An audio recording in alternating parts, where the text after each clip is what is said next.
Psalm 25:15 says this. David says, my eyes are continually looking to the Lord because it's He who will pull my feet out of the net. I love that imagery. Like when you're caught up in a net, you're caught in a tangle that has you off balance, that leaves you feeling like you're about to fall over. Where do you look? Where are your eyes fixed? The most natural place to look is down, to look at my feet, to look at the tangled mess. How am I going to get myself out of this mess? David says, I'll tell you how. I'll tell you where my eyes are looking. My eyes are fixed. He says, always fixed, continually looking to the Lord. Because if there's any chance of my feet getting out of this tangled mess, if there's any hope for me to have my balance restored, there's only one way that's going to happen. Him, the Lord. He's the one who will pull my feet out of this net. He says, my eyes are on you, Lord, always. Psalm 25, it's another acrostic psalm, verse by verse through the alphabet, Aleph to Tav, from A to Z.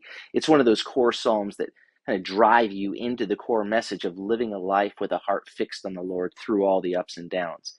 He opens up and says, to you, O Lord, I lift up my soul, my whole life. I'm trusting in you. Don't let me be ashamed. He says, don't let me be disappointed. That word in Hebrew, ashamed, here it's busha, it means disappointed. Don't let me down. He says, Lord, I lift my whole life to you. Please don't disappoint me.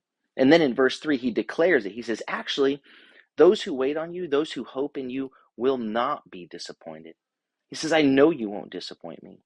In verses 4 and 5, David prays this. He says, help me to know, to understand your ways. Teach me your paths.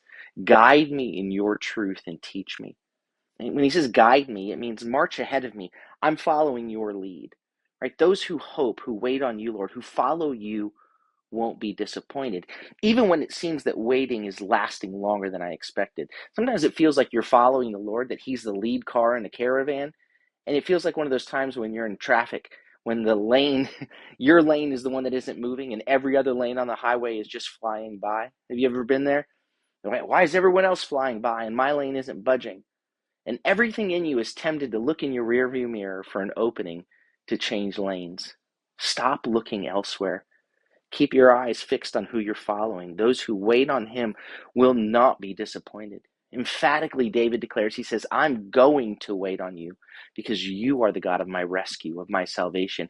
And for you, I will wait the whole day, right? Because of who you are. You're the God who, when you think of me, you think of me not on the basis of the sins of my youth or on the basis of my rebellion. He says, no, Lord, you remember me on the basis of your love, on the basis of your goodness, your mercy.